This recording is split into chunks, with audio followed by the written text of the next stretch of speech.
पंढरपूर तालुक्यातील काही ठिकाणी जुलै महिन्यात टोमॅटो लागवड केलेली आहे। मात्र फळ धारणेच्या काळात रोगांचा प्रादुर्भाव होण्याची देखील शक्यता असते। जुलै महिन्यात लागवड झालेल्या टोमॅटोला चांगलं उत्पादन येऊन देखील भाव चांगला मिळण्याची हमी मिळते।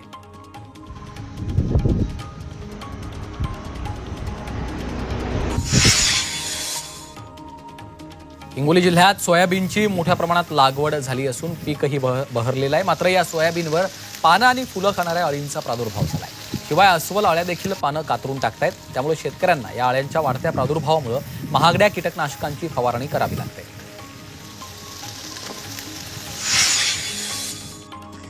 गेल्या वर्षीच्या तुलनेत अमरावती जिल्ह्यात यंदा 38,000 शेतकऱ्यांनी पीक विम्याकडे पाठ फिरवली। गेल्या वर्षी पीक विमा काढल्यानंतरही विम्याचा परतावा न मिळाल्याने शेतकरी नाराज झाले। त्यामुळे यंदा हजारो शेतकऱ्यांनी पीक विमा भरलाच नाही।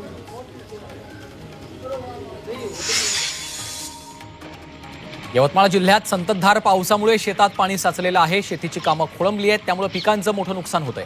अतिवृष्टीमुळे सोयाबीन, कपाशी, तुरीचं रोप सडण्याचा धोका निर्माण झालाय। शेतातलं पाणी बाहेर काढण्यासाठी मोठी कसरत शेतकऱ्यांना करावी लागते।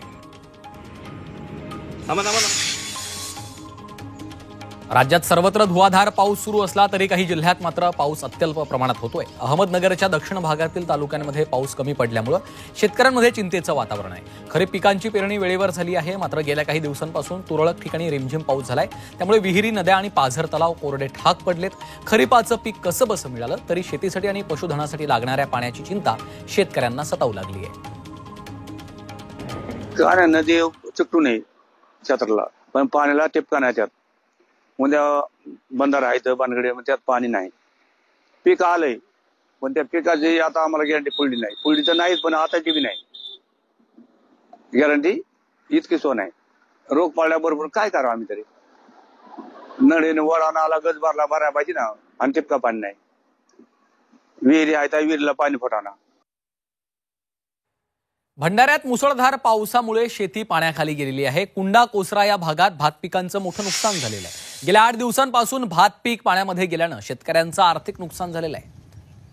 आणि थेट शेतकऱ्यांच्या बांधावरून याचा आढावा घेतलाय आमचे प्रतिनिधी प्रवीण तांडेकर यांनी। भंडारा जिल्ह्यामध्ये मागील आठवड्याभरापासून पावसाची संततधार सुरू आहे। त्यामुळे शेतकऱ्यांना लागवड केलेले धान हे संपूर्ण पाण्याखाली गेलेले आहेत। आपण पाहू शकतो की मी आता सध्या पवनू तालुक्यातील कोंडा, कोसरा ह्या परिसरामध्ये आणि इथं जवळपास शेतकऱ्यांनी जे धान पीक रोवणी केली ते संपूर्ण पाण्याखाली गेलेले आहे। एकंदरीतच शेतीला हे तलावाचं स्वरूप आलेलं आहे आणि मोठ्या कष्टाने शेतकऱ्यांनी धान पीक रोवणी केलेली होती। मात्र संपूर्ण हा धान पीक सडलेला आहे।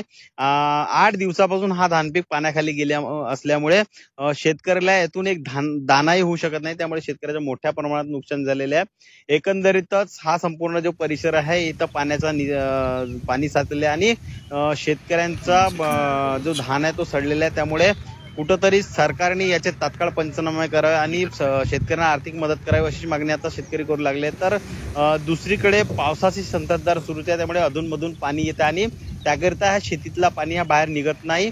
याचा फटका सुद्धा शेतकऱ्यांना बसत आहे। प्रवीण तांडेकर, G24 तास, भंडारा।